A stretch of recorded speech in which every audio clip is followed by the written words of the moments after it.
کی کہانی سنو، کربلا کی کہانی سنو۔ اس کہانی میں زہرا کا گھر بار ہے، ان کا بیٹا جو جنت کا سردار ہے، مرکزی اس کہانی کا کردار ہے، اس کا ایک بھائی ہے جو علمدار ہے، تم تصور میں مستر چلو، کربلا کی کہانی سنو، کربلا کی کہانی سنو، کربلا کی کہانی سنو۔ نصرت حق کی خاطر وہ گھر سے چلا، 2 محرم کو پہنچے تھے کربو بلا، ماؤں بہنوں کا بچوں کا بھی ساتھ تھا، 7ویں سے مسافر کو پھانسا رکھا، اس مصیبت کا ماتم کرو، کربلا کی کہانی سنو، کربلا کی کہانی سنو، کربلا کی کہانی سنو۔ صبح عاشور کیسی عبادت ہوئی، تیر چلتے رہے اور جماعت ہوئی، ایک ایک کر کے سب کی شہادت ہوئی، عصر کا وقت آیا قیامت ہوئی۔ اعوذ باللہ من الشیطان اللعین الرجیم، بسم اللہ الرحمن الرحیم، وبہ نستعین وہو خیر الناصر ومعین، الحمد للہ رب العالمین باری الخلائق اجمعین، الصلاۃ والسلام علی اشرف الانبیاء والمرسلین وعلیہ الطیبین الطاہرین المعصومین، سیما وبقیۃ اللہ فی الارضین، روحی وارواح العالمین لتراب مقدمہ الفداء الحجت القائم المہدی۔ بسم اللہ الرحمن الرحیم۔ قال الامام الحسین علیہ الصلاۃ والسلام، انی لم اخرج بطرا ولا عشرا ولا مفسدا ولا ظالما، انما خرجت لطلب الاصلاح فی امت جدی رسول اللہ۔ ناظرین اکرام، محرم الحرام کی خصوصی نشریات کا یہ پروگرام جسے آپ ہدایت ٹی وی سے دیکھ رہے ہیں، اس پروگرام میں ہم ایک ادنا سی کوشش کر رہے ہیں کہ امام حسین علیہ السلام کا وہ عظیم قیام کہ جسے آپ نے مدینہ سے شروع کیا اور جسے آپ نے انتہائی عروج بخشا میدان کربلا میں روز عاشور، اور پھر یہ قیام جناب زینب سلام اللہ علیہ کے ہاتھوں سے ہوتا ہوا اور مختلف معصوم ہاتھوں میں ہوتا ہوا آج ہمارے سامنے ہے، اور ہم دیکھتے ہیں کہ اس 14 سالہ عرصے میں اس قیام کی مختلف تعبیرات کی گئیں، اس قیام پر مختلف قسم کے اعتراضات وارد ہوئے، اس قیام کے بارے میں ہر شخص نے اپنے فہم و فراست کی حد تک بات کی، اور بہت سے ایسے حقائق لوگوں کے سامنے آئے جنہوں نے یہ واضح کیا کہ امام حسین علیہ السلام کا قیام خالصتاً دین اسلام کی بقا کے لیے تھا۔ اب جہاں تک دین کا تعلق ہے تو دین کے معنی عزیزان محترم راستہ ہیں، شریعت کا ایک لفظ استعمال ہوتا ہے، شریعت کا معنی بھی راستہ ہے، تو دین زندگی گزارنے کا راستہ ہے جو راستہ ہمیں خدا نے دیا، جیسا کہ اس نے خود فرمایا کہ ان الدین عند اللہ الاسلام، اگر کوئی راستہ اللہ کے نزدیک اہم ترین، پسندیدہ ترین اور تنہا راستہ ہے تو وہ اسلام ہے۔ اب اسلام اگر انسانیت کی نجات کا تنہا راستہ ہے اور وہ اس انداز سے انحراف کا شکار ہو جاتا ہے کہ اسلامی معاشرہ اپنی فکر کے حوالے سے اس حد تک ارذل ترین سطح پر آتا ہے کہ یزید جیسے شخص کو امیر المومنین بنا کر اپنے اوپر مسلط کر لیتا ہے، تو اس وقت فکر مصطفیٰ کے وارث، اسلام کے وارث، خدا کے نمائندے حسین ابن علی علیہ السلام پر یہ لازم تھا کہ وہ اسلام کو بچانے کے لیے نکلتے۔ امام حسین علیہ السلام نے جو اقدام کیا انتہائی دانشمندانہ، انتہائی حکیمانہ انداز تھا۔ آپ نے نباز وقت ہونے کے ناطے جب دیکھا کہ اسلام اس انداز سے گھمبیر قسم کے مسائل کا شکار ہے، اور اگر اب اقدام نہ کیا گیا تو ہو سکتا ہے آنے والے لوگوں میں اسلام کے قیادتی پہلو میں اوصاف یزید وہ معیار بن جائیں اور اسلام کا خول تو رہ جائے اور اس میں سے مغز ختم ہو جائے، لہٰذا اسلام کی فکری بقا کے لیے امام حسین علیہ السلام نے قیام کیا۔ جیسا کہ گزشتہ پروگرام میں ہم نے یہ بات کی کہ امام حسین علیہ السلام کے اس قیام کے حوالے سے جو اکثر بات کی جاتی ہے کہ آپ اہل کوفہ کی دعوت کی بنا پر اس قیام کے لیے آپ نے آغاز کیا، اس بات کو ہم نے رد کیا کہ اہل کوفہ کی دعوت کی بنا پر آپ نے اپنی منزل کوفہ قرار ضرور دی ہے، لیکن یزید کے خلاف اقدام کرنا آپ نے اس کے بارے میں کوفہ سے کوئی رابطہ نہیں تھا، کیونکہ جب آپ نے وصیت فرمائی تو آپ نے اسی وقت کہہ دیا کہ یزید کے خلاف قیام کرنا ہے، بلکہ دربار ولید میں آپ نے پہلے دن ہی اس بات کو منع کر دیا کہ مثلی لا یبایع مثلا، مجھ جیسا شخص یزید جیسے شخص کی بیعت نہیں کر سکتا۔ تو لہذا یزید کے خلاف قیام کرنا اس میں امام حسین علیہ السلام کی وہ الہی ذمہ داری بنیادی محرک تھا کہ ایک الہی نمائندہ ہونے کے ناطے، امام وقت ہونے کے ناطے، جانشین محمد مصطفیٰ صلی اللہ علیہ وآلہ وسلم ہونے کے ناطے، اور اہل بیت میں سے اصحاب کسا کے آخری فرد ہونے کے ناطے آپ پر یہ لازم و واجب تھا کہ آپ اسلام کی اس متاع عزیز کو کہ جس کے لیے اللہ نے 1,24,000 انبیاء بھیجے، ان سب کی محنتوں کو بچانے کے لیے آپ ایک ایسا اقدام کرتے کہ قیامت تک اسلام کا یہ پیغام سرمدی اور دائمی ہو جاتا۔ آپ نے انتہائی حکیمانہ انداز میں یہ اقدامات اٹھائے، آپ نے اپنی فکر کو لوگوں تک پہنچایا، آپ نے مختلف شہروں میں خطوط بھیجے، مختلف علاقوں میں نمائندگان بھیجے، اور کوفہ کی طرف سے آنے والے خطوط کے جواب میں بھی آپ نے اپنا نمائندہ بھیجا، اور اس کا مقصد اتمام حجت کرنا تھا کہ آنے والے وقت میں آپ پر کسی قسم کا کوئی اعتراض وارد نہ ہو سکے۔ اور جب آپ مکہ سے چلے ہیں، ناظرین محترم، حج کے ایام لوگ پوری دنیا سے مکہ کی طرف امڑ رہے ہیں، اور امام حج کو خیر باد کہہ کر مکہ سے نکل رہے ہیں۔ یہاں میں کسی بھی قسم کی فقہی بحث میں نہیں پڑتا کہ امام نے حج کو کیوں عمرے میں بدلا، حج کو کیوں چھوڑا۔ میں اس کا ایک ہی جواب جانتا ہوں، اور اس سے علاوہ کسی جواب پر کم از کم میرا ذہن قائل اور مائل نہیں ہوتا کہ امام وقت ہونے کے ناطے جو کچھ آپ کی ذمہ داری تھی آپ نے ادا کی۔ اس وقت خانہ کعبہ کو بچانا، اس کی حرمت کو بچانا آپ کے لیے لازمی امر تھا، اور ہم نے دیکھا کہ جن لوگوں نے خانہ کعبہ کو اپنی جان بچانے کے لیے استعمال کیا، مثلا عبداللہ ابن زبیر کو دیکھ لیجئے، خانہ کعبہ کے غلاف میں لپٹ گیا ہے، جس کے نتیجے میں خانہ کعبہ پر سنگ باری ہوئی، خانہ کعبہ کو آگ لگا دی گئی۔ یہ تمام واقعات ماضی کی تاریخ میں محفوظ ہیں۔ امام علیہ السلام نے ان الہی شعائر کی تعظیم کو برقرار رکھا۔ جب آپ مکہ سے نکلے ہیں تو اس وقت آپ نے اپنی سمت سفر کا تعین کوفہ کی طرف کیا۔ مکہ سے نکلنے سے پہلے آپ کے کسی پروگرام میں کوفہ کی طرف کی کوئی بات بھی نظر نہیں آتی۔ کیوں؟ آپ کے اقدام کا مقصد یزیدیت کے خلاف تھا، اسلام کا دفاع تھا۔ اب جب کوفہ کی طرف سے دعوت آ گئی، اور اس دعوت کو پورا کرنا، اور اس عہد کو جو آپ کے اور اہل کوفہ کے درمیان تھا اسے پورا کرنا، اس عہد کی وفا کرنا آپ کے لیے لازم تھا۔ جب آپ نے دیکھا کہ اس حرمت کعبہ کو پامال کرنے کے لیے یزید نے کچھ قاتل بھیج دیے ہیں، تو آپ نہیں چاہتے تھے کہ اس عظیم ترین تحریک کو مکہ کے حج کے مجمع میں دفن کر دیا جائے، لہٰذا آپ نے کھلے میدان کا انتخاب کیا اور آپ عراق کی طرف سفر کرنے لگے۔ مشہور شاعر فرزدق یہ کہتا ہے کہ میں 9 ذی الحج کو اپنی والدہ کے ہمراہ مکہ میں داخل ہو رہا تھا حج کے لیے، اور امام حسین علیہ السلام مکہ سے باہر نکل رہے تھے۔ مکہ سے باہر دونوں کی ملاقات ہوتی ہے۔ امام علیہ السلام پوچھتے ہیں کہاں سے آ رہے ہو؟ فرزدق کہتا ہے کہ میں نے کہا کہ میں ابن رسول اللہ کوفہ سے آ رہا ہوں۔ امام کوفہ کے حالات پوچھتے ہیں، تو امام کے اس سوال کے جواب میں فرزدق کہتا ہے کہ مولا، اہل کوفہ کے دل آپ کے ساتھ ہیں اور تلواریں بنو امیہ کے ساتھ ہیں۔ یہ ایک شاعر اور ادیب کی طرف سے بڑا جامع جواب تھا کہ یعنی کہ اہل کوفہ کے جتنے وسائل ہیں ان سب پر بنو امیہ قابض ہو چکے ہیں، اور وہ انہی کی طرفداری میں استعمال ہوں گے۔ ہاں، ان کے قلوب آپ کی طرف ہیں۔ یہ جملہ کہ ان کے قلوب آپ کی طرف ہیں تمام اہل کوفہ کو احاطہ نہیں کرتا۔ جن لوگوں کے قلوب آپ کی طرف مائل تھے وہ اس اثنا میں یا تو قتل کر دیے گئے، یا قید و بند کا شکار ہو گئے، یا پھر انہوں نے اپنے آپ کو امام حسین صلی اللہ علیہ وسلم کے قافلے تک پہنچا دیا۔ جب امام علیہ السلام سے یہ گفتگو ہوئی تو پھر امام نے پوچھا کہ تم کون ہو؟ اس نے کہا میں عرب ہوں۔ اس کے علاوہ امام علیہ السلام نے اس سے کوئی کلام نہیں کیا۔ اب جب آگے بڑھتے ہیں تو ہم دیکھتے ہیں کہ تاریخ ہمیں بتاتی ہے کہ مکہ سے لے کر عراق تک کے راستے میں، مثلا 9 ذی الحج کو آپ نے مکہ سے آغاز سفر کیا، اور 2 محرم کو آپ کربلا پہنچے۔ یہ تقریباً 1800 کچھ کلومیٹر کا فاصلہ بن جاتا ہے۔ اتنا طویل فاصلہ آپ نے کم و بیش 22-23 دن میں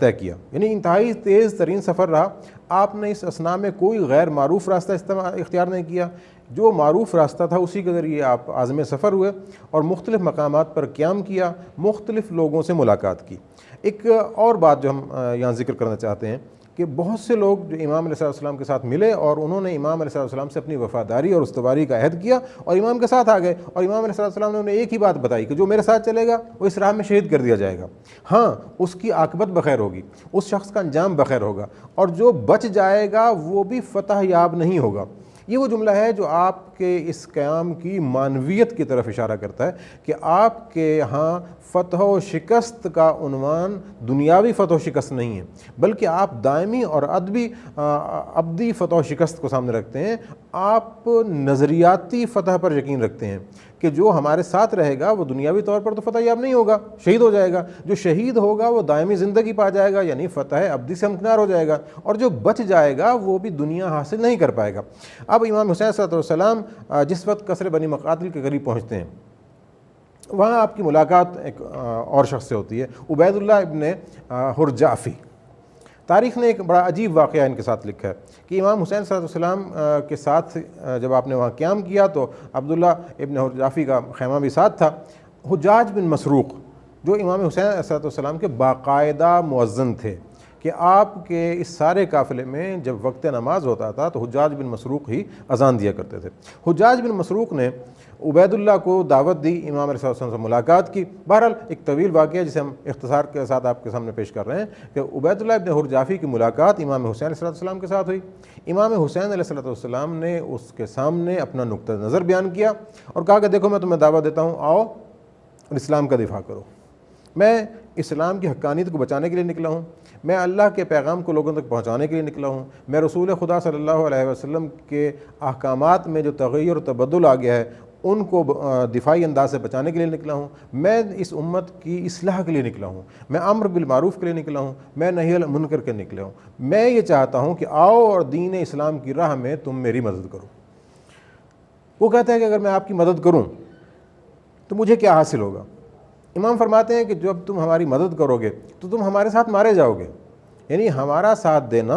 یہ ذہن میں رکھنا کہ تمہاری جان محفوظ نہیں رہے گی، تم اس دنیا میں اپنی جان سے ہاتھ دھو دو گے لیکن ایک ابدی اور دائمی زندگی تمہارا استقبال کرے گی۔ لیکن تاریخ نے دیکھا کہ عبید اللہ ابن حرجافی امام کی دعوت پر لبیک نہیں کہتا، لیکن یہ کہتا ہے کہ میں نے یہ گھوڑا بڑا تیز ترین ہے جو میں نے خریدا، یہ 1000 درہم سے خریدا ہے، اور یہ تلوار بھی میں نے مہنگی ترین خریدی ہے، یہ دونوں جنگی لحاظ سے بہت ہیں۔ میرے اس گھوڑے کا وصف یہ ہے کہ اگر میں اس پر بیٹھ کر کسی دشمن کا پیچھا کرتا ہوں تو یہ مجھے اس تک پہنچا دیتا ہے، اور اگر میں اپنے کسی دشمن سے بچنے کے لیے اس پر بیٹھ کر فرار کرتا ہوں تو یہ مجھے منزل تک پہنچا دیتا ہے، لہٰذا میں یہ گھوڑا بھی اور یہ تلوار بھی آپ کی مدد کے لیے پیش کرتا ہوں۔ امام علیہ السلام نے انتہائی خوبصورت جواب دیا جو تاریخ میں سنہری الفاظ سے لکھنے کے لیے انتہائی موضوع ترین جملہ ہے۔ آپ فرماتے ہیں کہ اگر تم اپنے قلب و جان سے ہماری مدد نہیں کر سکتے تو پھر ہمیں تمہارے وسائل کی بھی ضرورت نہیں ہے۔ امام نے اس کے اس گھوڑا کی پیشکش کو بھی رد کر دیا، تلوار کی پیشکش کو بھی ٹھکرا دیا، اور وہ شخص انتہائی بدقسمت حالت میں امام سے جدا ہو گیا۔ عزیزان محترم، یہاں جو بات قابل غور ہے وہ یہ ہے کہ امام علیہ السلام نے ہر اس شخص کو جو اس راہ میں آپ سے ملا دعوت دی،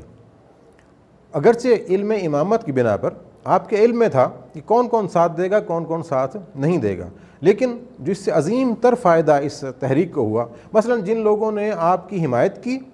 وہ تو کربلا میں شہید ہو گئے، اور جن لوگوں نے دعوت سنی اور حمایت نہیں کی ان کے بعد از دعوت دو پہلو میں نظر آتے ہیں۔ ایک تو یہ جب وہ واپس ہوئے تو ان کے ذہن میں اضطراب رہا کہ ہم نے امام حسین علیہ السلام کی دعوت پر لبیک نہیں کہا، اور جب انہیں پتہ چل گیا 10 محرم الحرام کے بعد کہ امام علیہ السلام شہید ہو گئے تو ان میں ندامت کا جذبہ ابھرا کہ ہم نے رسول خدا صلی اللہ علیہ وآلہ وسلم کے فرزند کی مدد نہ کر کے ایک ناقابل تلافی جرم کیا ہے۔ اور ہم دیکھتے ہیں کہ کوفہ سے پھر ہزاروں کی تعداد میں لوگ نکلے جنہیں اس جرم کا احساس ہو گیا تھا، اور وہ توابین کا گروہ اسی انداز سے تشکیل پایا، اور انہوں نے آخر کار ایک ایسی تحریک کا آغاز کیا کہ جنہوں نے حکومت کے خلاف اس انداز سے قیام کیا کہ ہر شخص جو حکومت کے خلاف قیام کرتا تھا وہ امام حسین علیہ السلام کے اسی پیرائے میں قیام کرتا تھا کہ ہم نے فرزند رسول کی مدد نہیں کی، لہٰذا اس مدد نہ کرنے کے جرم کا ازالہ ہم اس انداز سے کر سکتے ہیں کہ ہم اس ایک رات کو رات توبہ قرار دیں اور اپنی جانیں امام کی راہ میں نشاور کر دیں۔ اب امام حسین علیہ السلام نے یہ اقدام جو کیا، آپ نے تمام افراد تک اپنی دعوت پہنچائی۔ اس دعوت کے پہنچانے کا مقصد یہ تھا کہ آپ چاہتے تھے کہ دنیا کے کسی گوش و کنار سے آئے ہوئے کسی فرد کے پاس یہ عذر نہ ہو کہ فرزند رسول نے ہم تک اپنا پیغام نہیں پہنچایا۔ اور آج ہم دیکھتے ہیں کہ حسینیت کا یہ ابدی پیغام آج بھی کل عالم کے سامنے ہو چکا، ہمارے سامنے حجت تمام ہو چکی۔ ہمیں امام حسین صلی اللہ علیہ وسلم کا پیغام ائمہ طاہرین کے ذریعے، علماء کرام کے ذریعے، تاریخ کے ذریعے اور ہر انداز سے پہنچا۔ اب ہمارا فرض ہے کہ ہم اس اقدام حسینی کے ذیل میں آنے والے ان تمام اقدامات کی معرفت حاصل کریں، ان اقدامات پر غور کریں، ان اقدامات کو اپنی زندگی میں عملی طور پر نافذ کریں۔ مثال کے طور پر کربلا میں ہر گروہ کی نمائندگی تھی۔ کربلا میں بزرگ افراد بھی تھے، کربلا میں جوان بھی تھے، کربلا میں ادھیڑ عمر کے افراد بھی تھے، کربلا میں ضعیف بھی تھے، کربلا میں ضعیف خواتین بھی تھیں، کربلا میں کنیزیں بھی تھیں، کربلا میں مائیں بھی تھیں، بہنیں بھی تھیں، بیٹیاں بھی تھیں، کربلا میں غلام بھی تھے۔ یہ جتنے بھی انسانی معاشرے کے کیریکٹرز ہیں یہ کربلا میں موجود تھے، اور یہ تمام کردار ایک ہی ہدف رکھتے تھے کہ جیسے بھی ہو سکے ہم اپنی جان امام حسین علیہ السلام کو بچانے کے لیے نشاور کر دیں۔ اور ہم دیکھتے ہیں کہ ان تمام افراد کا ہدف امام حسین علیہ السلام کو بچانا تھا، لیکن امام حسین علیہ السلام کا ہدف اپنے آپ کو بچانا نہیں تھا۔ یہ دو چیزیں جو سامنے آتی ہیں ان پر ذرا اگر ہم غور کریں، تھوڑا سا دقت نظر سے کام لیں کہ تمام لشکر امام حسین علیہ السلام کو بچانا چاہ رہا ہے، لیکن امام حسین علیہ السلام دین خدا کو بچانا چاہ رہے ہیں۔ اس سے مراد یہ ہے کہ ان سب کا مقصود حسین تھے، اور یہ جانتے تھے کہ کل کا کل دین امام حسین علیہ السلام کے روپ میں آج کربلا میں موجود ہے، اور امام حسین علیہ السلام جانتے تھے کہ میرے ہر اقدام نے دین اسلام کو بچانا ہے، اسلام کی ثقافت کو بچانا ہے، اسلام کی فکر کو بچانا ہے، اسلام کے نظریے کو بچانا ہے، اسلام کے اس الہی پیغام کو بچانا ہے کہ یہ پیغام محفوظ ہو جائے اور یہ پیغام تا ابد بلکہ قیامت تک آنے والے ہر آزاد انسان کے ذہن تک پہنچ جائے۔ محترم ناظرین، آج ہماری تین قسم کی ذمہ داریاں بنتی ہیں پیغام امام حسین علیہ السلام کے حوالے سے۔ ایک ہماری ذاتی ذمہ داری ہے کہ ہم اس پیغام کو دقت نظر سے اپنے ذہن کا حصہ بنائیں، اس کے مختلف عوامل پر غور کریں، اور جتنے بھی منفی عوامل ہیں وہ اپنے آپ سے دور کر دیں، جتنی بھی مثبت خصوصیات ہیں وہ سب کی سب ہم اپنا لیں۔ اور ایک ہمارا خانگی حوالے سے ذمہ داری کا عنصر بنتا ہے، وہ یہ کہ ہم ایک تشکیل خاندان میں سربراہ گھرانے کے طور پر بھی ہیں، یا ہمارا کردار باپ کی مانند ہے، یا ہمارا کردار بھائی کے لیے، یا ہمارا کردار شوہر کی حیثیت سے، یا بیٹے کی حیثیت سے، جس سطح پر بھی ہم کردار ادا کر رہے ہیں وہاں اپنے کردار کے لیے ہم کربلا سے روشنی لیں، اور یہ یاد رکھیں کہ ہمارا کردار حر جعفی کی طرح نہیں ہونا چاہیے، بلکہ حر ابن یزید ریاحی کی طرح ہونا چاہیے کہ اگر ہم باطل پر بھی ہوں اور حسینیت ہمارے سامنے آشکارا ہو جائے تو پھر ہمیں عبید اللہ ابن حر جعفی کی طرح پلٹنا نہیں ہے، پھر ہمیں اپنے آپ کو حسین سے ملا دینا ہے۔ جیسے میں نے پہلے پروگرام میں بات کی تھی کہ حسین کشتی نجات ہیں، اور جب تک ہم اس کشتی نجات کے اپنے آپ کو سپرد نہیں کر دیتے، اپنے تمام امور حسین کے سپرد نہیں کر دیتے، تب تک ہم نجات نہیں پا سکتے۔ اور قیامت کے دن امام حسین صلی اللہ علیہ وسلم کے حوالے سے جو شفاعت کبریٰ کا درجہ ہے اس کے بارے میں بہت سی احادیث ہیں جس میں یہ کہا گیا ہے کہ امام حسین صلی اللہ علیہ وسلم کا جو باب النجات ہے وہ سب سے وسیع ہے، اور یقیناً ہر شخص جو دل میں عزائے حسینی کا جذبہ رکھتا ہے وہ عزائے حسینی عزائے اشک و آہ نہیں ہے، یہ عزائے حسینی انقلاب کی عزا ہے، یہ عزائے حسینی اسلام کے دفاع کی عزا ہے، یہ عزائے حسینی اسلام کی فکر کو معاشرے میں اجاگر کرنے کی عزا ہے۔ اس عزا کے لیے کسی نے کہا تھا کہ ان کے بخشت بے یقینہ رو یقین، کہ وہ تو وہ ہیں کہ جنہوں نے بے یقینوں کو یقین بخش دیا، ان کے بخشت بے یقینہ را یقین، ان کے از خونت بیورت لا الہ، اللہ کے رسول کے نواسے نے اس انداز وہاں اقدام کیا کہ ان کے سجدوں کی بنا پر اسلام نے نمو پائی، ان کے سجدوں اسلام کو دوام بخشا۔ آج امام حسین صلی اللہ علیہ وسلم کا یہ اقدام ہمیں پکار کر رہا ہے کہ دیکھو، اگر تم کربلا میں تجسس رکھتے ہو، اگر تم کربلا کی تفہیم چاہتے ہو، اگر تم کربلا کا فلسفہ سمجھ چاہتے ہو، تو آؤ حسین کے مکتب کو پڑھو۔ حسین کا مکتب رکا نہیں، حسین کا مکتب آج بھی جاری و ساری ہے۔ اور ہم دیکھتے ہیں کہ جب 2 محرم کو قافلہ امام حسین علیہ السلام کربلا میں پہنچتا ہے، اور وہاں امام حسین صلی اللہ علیہ وسلم، بلکہ کربلا سے بہت پہلے ملاقات ہو جاتی ہے حر کے لشکر سے، اور حر کا جو لشکر ہے وہ اس انداز سے کربلا میں آتا ہے کہ 1000 لشکری ہیں، اور اس لمحے وہ آ کر امام حسین صلی اللہ علیہ وسلم کو روکنا چاہتا ہے۔ لیکن امام حسین علیہ السلام کا کردار کیا ہے؟ آپ اس حر کو ایسی میزبانی دیتے ہیں کہ اس پیاس سے بجھے ہوئے لشکر کو، کہ جس کے لشکری اس انداز سے بیان کرتے ہیں کہ ان کی زبانیں پیاس کی بنا پر باہر نکلی ہوئی تھیں، امام اپنے لشکر کو حکم دیتے ہیں کہ مشکیزوں کے منہ کھول دیے جائیں اور حر کے لشکر کو پانی پلایا جائے۔ عزیزان محترم، امام کی یہ میزبانی ہمیں ایک درس دیتی ہے کہ جو اخلاق انسانی ہے، جو انسانی اخلاقیات ہیں، اس سے اپنا دامن نہ بچانا، سامنے دشمن بھی ہو تو اس سے انسانی حوالے سے سلوک کرنا۔ دشمن کو دشمنی کی حد تک درست ہے کہ وہ آپ کا دشمن ہے، لیکن انسان ہونے کے ناطے اس کی حرمت ضروری ہے، اس دشمن تک اتمام حجت کرنا ضروری ہے۔ اگر امام حسین صلی اللہ علیہ وسلم حر کے لشکر کے ساتھ اتنی نرمی سے پیش نہ آتے تو شاید روز عاشور حر امام حسین علیہ السلام کے لشکر میں نہ آتا۔ حر کے ساتھ ہونے والے جو باقی واقعات ہیں انشاءاللہ ہم آنے والے پروگرام میں پیش کریں گے۔ رب کریم کی حضور میں دعا ہے کہ ہمیں کربلا سمجھنے، کربلا پر زہرا کا گھر بار ہے، ان کا بیٹا جو جنت کا سردار ہے، مرکزی اس کہانی کا کردار ہے، اس کا ایک بھائی ہے جو علمدار ہے، تم تصور میں مستر چلو، کربلا کی کہانی سنو، کربلا کی کہانی سنو، کربلا کی کہانی سنو۔ نصرت حق کی خاطر وہ گھر سے چلا، 2 محرم کو پہنچے تھے کربلا، ماں بہنوں کا بچوں کا بھی ساتھ تھا، 7ویں سے مسافر کو پھانسا رکھا، اس مصیبت کا ماتم کرو، کربلا کی کہانی سنو،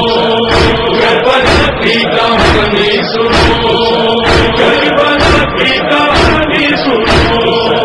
صبح عاشور کیسی عبادت ہوئی، تیر چلتے رہے اور جماعت ہوئی، ایک ایک کر کے سب کی شہادت ہوئی۔